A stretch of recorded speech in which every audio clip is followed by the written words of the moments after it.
Hi, welcome back to another video. The thoracolumbar fascia is a large, strong sheet of fascia that covers the lower back and acts as a connector between the upper and lower body. This is a thick connective tissue that covers, organizes, and supports all the muscles, bones, tendons, ligaments, and organs of the body. It contains nerve endings that may cause pain due to injury and inflammation. Now, the TLF is an attachment point for many muscles of the back, shoulders, neck, abdomen, buttock, and legs. It also attaches into the bones of the pelvis, spine, and ribs. Now, the strength and central position of these structures means that it provides support and stability, helping to maintain posture. In this way, it can be linked to a girdle surrounding the lower torso. Another key function of the TLF is to enable movements of the whole body and to support breathing, as it both covers the diaphragm and attaches into the ribs. As a connector between the upper and lower body, the TLF is essential in enabling every activity such as bending, twisting, and lifting, playing an essential role in load transfer. So, from a fascial perspective, the TLF acts as a transmitter of movement between the upper and lower body. Its central location and its critical role in our body functions make it highly susceptible to overuse and strain. So watch till the end of this video and let me explore this fascinating structure. And towards the end of this video, I will share with you the corrective exercises for back pain caused by adhesions in this fascia.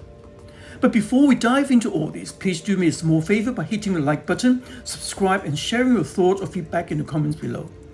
And I also need to make you aware that the information provided is generalized and may not be suitable for everyone. Do get checked out before you give them a try. And if they cause you any pain, just avoid them.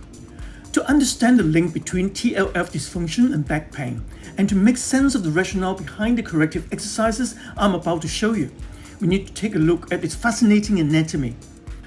The thoracolumbar fascia is divided into three layers. The back layer, that is called the posterior layer, the middle layer, and the front layer, which is called the anterior layer. Many back muscles attach to the TLF, for example, the erector spinae. And the posterior layer connects with the transversus abdominis and helps bridge the muscles of the back to the muscles of the abdominal wall. Higher up, the latissimus dorsi, a large superficially located back muscle that plays a major role in bearing and moving the weight of the body with the arms and shoulders, also has connections to the TLF. The front part of the TLF covers the muscles called the quadratus lumborum. It bends the trunk to the side and helps maintain a healthy upright posture. The QL is often implicated in muscles-related lower back pain. The fibers that make up the TLF fascia are very strong, enabling this connective tissue sheath to also lend support. The fascial tissue also has flexibility as well. It is this quality that enables the TLF to help transmit forces of movement as the back muscles contract and relax. And the TLF is a key player in contralateral movements. A perfect example of this is the act of walking. Well, most movement is a combination of different actions, including forwards and backwards, sideways and twisting. Movements such as walking, running, or swimming, for example, involves the body in contralateral pendulum-like motions. Notice this yourself next time when you walk, that your opposing arms and legs naturally work together to create a swinging movement to propel you along. These also involves rotation of your hips and torso, so that your whole body is involved in this movement. Now, this is possible because the muscles of the upper and lower body can coordinate movement through the shared attachment to the TLF. This makes the TLF the conductor of movement, force transmission, and load transfer, all just different ways of explaining the same thing. So every time when we take a step forward, when we walk or we run, or our foot meaningfully interacts with the ground in any way, we need to be able to handle what we call ground reaction forces. This means that as we push into the ground pushes back up at us. This is basic physics, and in order to properly do this, we need to be able to properly manage and disperse forces in our trunk and our feet and our limbs. Or else, one part of the body will take too much load. For example, if we can't evenly distribute forces through our core when we are walking or running or doing whatever, lifting weights for example, then our lower back might take over too much of that force or that load. When this happens, bands of fascias like the thoracolumbar fascia can get really overactive and irritated. Injury to the TLF can cause tightness and increased tone in the lower back, resulting in pain. Now, over time, unresolved injury can change the structure of the TLF by creating thickening, similar to scar tissue. This is known as fascial adhesion. The effect of this tightening is similar to that of trigger points within our skeletal muscles. These not only create restrictions, which changes how we move, but it can also cause chronic pain, as pain perceptors in the TLF are triggered by those structural changes.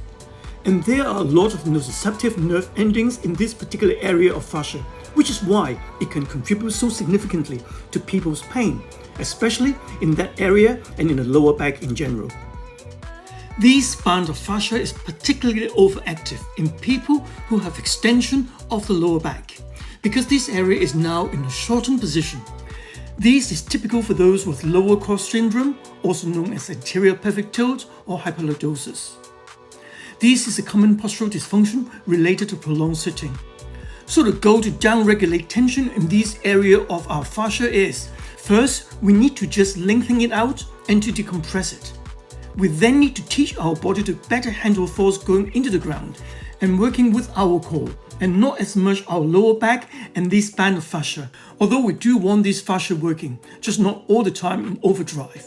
Many people who develop lower back pain immediately think the cause is a bulging or slip disc. However, it is just as likely to be a strain of your TLF due to over or incorrect use. Any injury to the TLF not only causes pain, but the changes to its structure can create a change in how the muscles that attach to it work. These can cause imbalance between the opposite sides of the body, for example, as one side works harder to compensate for restriction in the other. A 2017 study published in the Journal of Biomechanical Research International found that the TLF may generate back pain in 3 possible ways. First, if you sustain micro-injuries or inflammation, often the two are related. These may stimulate changes in the free nerve endings that lives in the fascia. Secondly, after an injury, it is common for tissues to become stiff. And finally, as we have seen above, injury tends to stimulate nerves, and this can lead to increased sensitivity to pain. Some tasks can take a toll on the fascia, resulting in TLF back pain or a loss of mobility of this tissue over time. Excessive strain, overuse, repetitive stress, or having poor posture when lifting an object can lead to back pain. This injury is relatively common amongst those who lift moderately heavy loads on a regular basis at work, such as construction workers or farmers.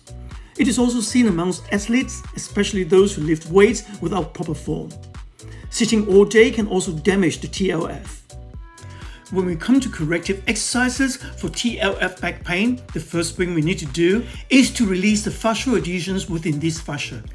2 studies published in January 2017 evaluate the effect of self-myofascial release using a foam roller on the thickness and mobility of the TLF.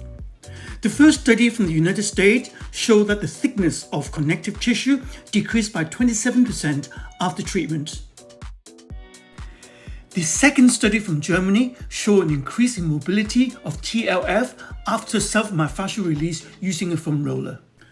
Both studies demonstrated the connective tissue is viscoelastic and viscoplastic material, meaning that it is composed of solid fluid components, and it will change with applied stress through manual therapy. Once we have released the fascial adhesion, we can carry out the following exercises. The first corrective exercise is done with an objective to create better length through that area of the fascia.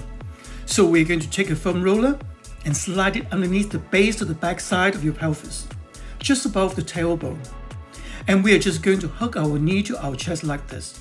You don't want to go so far back to a point where you feel any tension on the front side of your hips. Only to a point where you feel completely relaxed in your hips and your lower back. Then tilt your chin back so that way it is passively pointing at the ceiling. Now exhale all the air out of your mouth until you feel a little bit of your side abs engaged. Do that for about 5 to 10 seconds. Pause, close your mouth, keeping your abs engaged, and then inhale silently through your nose. You're going to feel that area in your mid and lower back expand. If you keep those abs slightly engaged, the inhale should be very relaxed and no neck engagement whatsoever. As you get better at this, you can slowly pull your knees back a little bit further with each breath. Or you can just keep them in the same position. If this doesn't feel comfortable for your back, what you can do is just hug your back of your hamstrings instead, like this. Or you can just simply drop your feet all the way down to the ground and keep your hands on your lower ribs to ensure that you're not feeling any tension or arching through your back. I recommend doing this for about 2 sets or 10 slow breath cycles. Next exercise, bird dog. From all fours, extend the right arm and simultaneously lift and extend the left leg off the ground, such that both are parallel to the floor and in line with the back. Maintain this position for half a minute. In this way, the thoracolumbar fascia will have to support the position the raised arm and leg are in and maintain balance. Repeat the same thing with the other leg and arm and do it 2 to 3 times a day. Next, plank exercise for thoracolumbar fascia pain. This exercise targets the thoracolumbar fascia and the transversus abdominis muscles, as these two muscles work in coordination to support the body while doing this exercise. Make sure your body forms a straight line from your legs to the upper back. These will cause the transversus abdominis and the thoracolumbar muscles to contract and support the body. Maintain this position for about half a minute to a minute. Last exercise, flying position for TLF pain. Now to do this exercise, you need to get into a prone position with the chest and stomach flat on the ground. The arms and legs should be on the floor and extend away from your body. Now lift the arms, chest and thighs off the floor, as if you're flying like a superhero. Maintain this position for 30 seconds. I hope you like these exercises for your TLF back pain. Let me know what you think in the comments below, and until next week, take care. Thank you for watching until the end. If you like this video, please click the like button. Please leave your comments below and share this video. Hit the notification bell so you won't miss any of my future weekly video release. Please also subscribe to this channel. This is free of charge but will help the channel to grow. If you're interested in improving your health and fitness or losing weight, if you suffer from or wish to prevent back pain, please take a look at my book, which is now available from Amazon worldwide. Thank you.